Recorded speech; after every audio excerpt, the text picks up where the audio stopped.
It's almost time to return to Lordran. We've seen plenty of early areas in the Dark Souls remaster already, from the Undead Asylum to the Taurus Demon, and in the recent network test, up to the Bell Gargoyles. Signs are already pointing to parity on the visual front between PS4 and Xbox One systems. 60fps is mostly a lock across all 4 consoles up to that point, but with the base consoles running at 1080p, while PS4 Pro and Xbox One render at 1800p. That, to my mind, answers a lot of the questions I had jumping into this remaster, but there is one area, conspicuously, we've not been able to cover. That is, until now.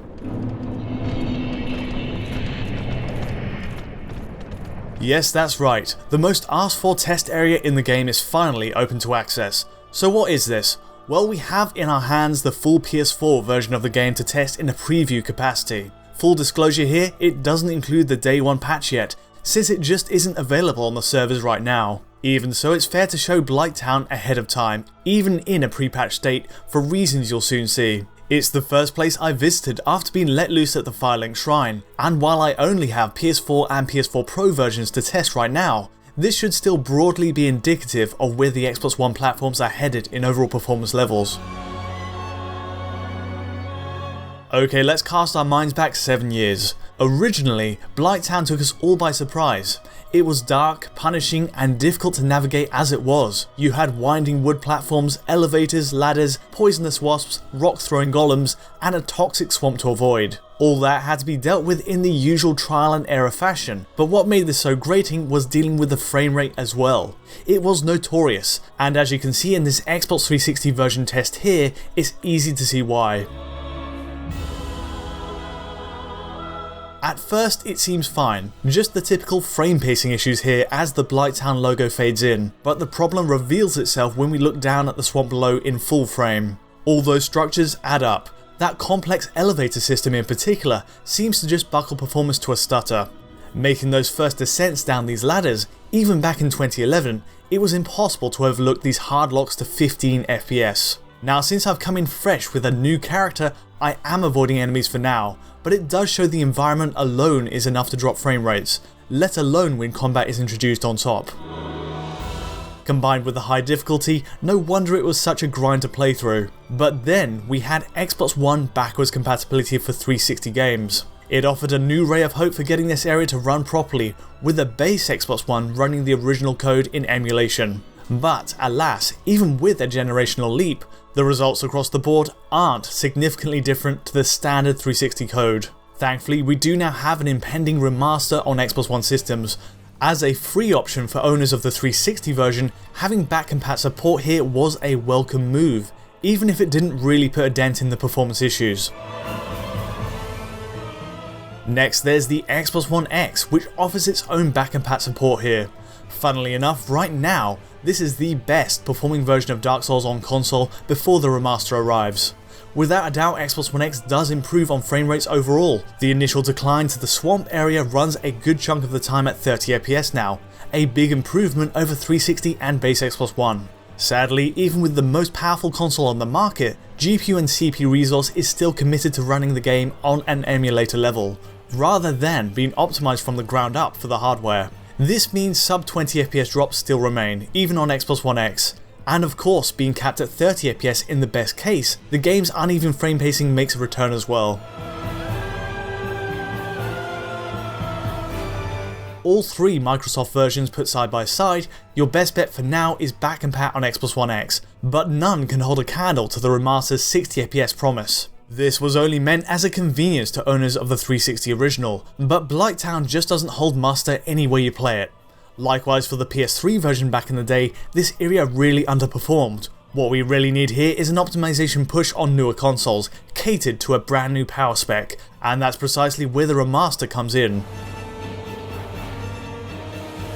Good news then, the base PlayStation 4 playback of Blighttown completely fixes all the performance issues we've been seeing up till now. Gameplay flows perfectly from one scene to the next at 60fps, and having scanned in 7,000 frames of footage in the same run to the bottom, there's not even a single hiccup en route. Even with its new lighting model, ambient occlusion, updated effects, and higher native 1080p resolution, the PS4 remaster is delivering on its promise in a big way. You avoid that frame pacing issue too, by virtue of targeting a 60Hz refresh, but the point is there's no more erratic lurches downwards. Personally, it made this area so much easier to play, and in a good way. You're wading through a treacle-like swamp already, and having the refresh half to 15 FPS didn't exactly help with timing a critical riposte when you needed it. Next to the 15 FPS sections, PS4 quadruples the frames output per second at points, making it a much fairer challenge. And theoretically, it also delivers an experience closer to the one From Software intended. The only reservation I have at this point is how the remaster will perform on a base Xbox One. PS4 runs this smoothly at 1080p 60, but bearing in mind Xbox One doesn't change that native resolution, and that it is the most prone to drops based on the network test, this may be a trouble spot for the system. We'll have to see.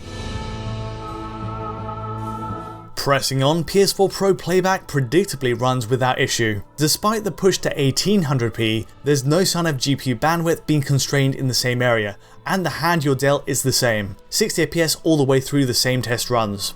Well, I say that, I did spot a single frame drop midway through, but after slogging through this section on Xbox 360 at 15fps, I'm hardly going to complain. The crux of it is PS4 Pro runs beautifully here, and that bodes well for Xbox One X performance when we get our hands on it. So Blighttown is fixed at last, and visually speaking there's no obvious trade-off either. Looking down, the enemies, lily pads and stonework all rendering on PS4 Pro just as they did on 360 back in the day. Level of detail settings were ambitious for last gen systems, and you get the sense From Software took a no compromise mentality to avoiding pop-in. Equally, the shader work on the swamp surface is still in place, and light sources on lamps render from all this way too. Optimization for PS4 systems is at the heart of the turnaround. It's consistent with the preview and network test builds, and the fact is the game's playability at 60fps is the biggest advantage of the remaster. One way to highlight how great this feat is to show the existing PC version.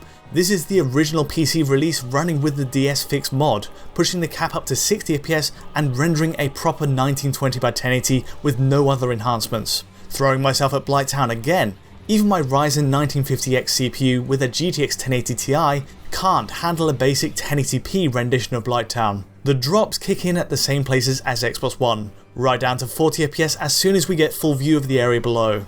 It makes the PS4 optimization work even more impressive, and shows this can't have been an easy conversion process for the remaster.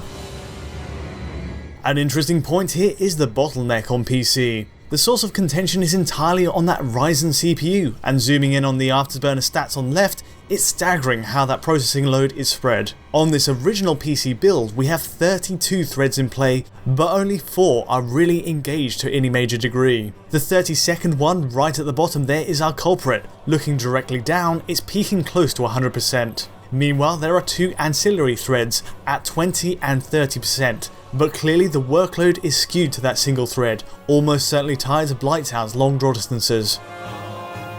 In fairness, this game was designed for an era when most PCs wouldn't have so many cores and threads. The fact PS4 is showing such positive signs, seemingly spreading that workload across its multi-core Jaguar CPU, also suggests that good work in the remaster will translate to modern PCs. We haven't seen the PC remaster in action yet though. Indeed, the console versions are all we've tested thanks to the network client a few days ago. At the very least, if you do want an early sneak peek on overall performance on console, be sure to check out that analysis.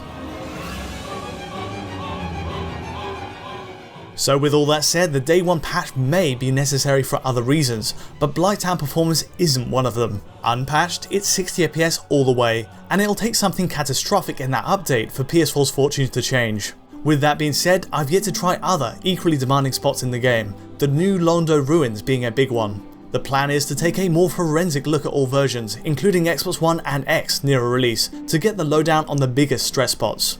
But based on what I'm seeing here, it's a glowing early sign for PS4 users, and I think fans of the original game will be pleased.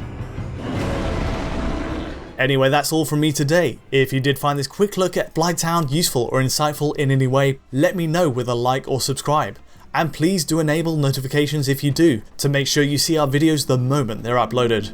And as ever, for the source file to this video, we've got you covered. A pristine high quality H.264 and HEVC version of this analysis are on our Patreon at digitalfoundry.net. To get in touch directly about anything at all, you can also message me or the team on Twitter. But until next time, thanks for watching.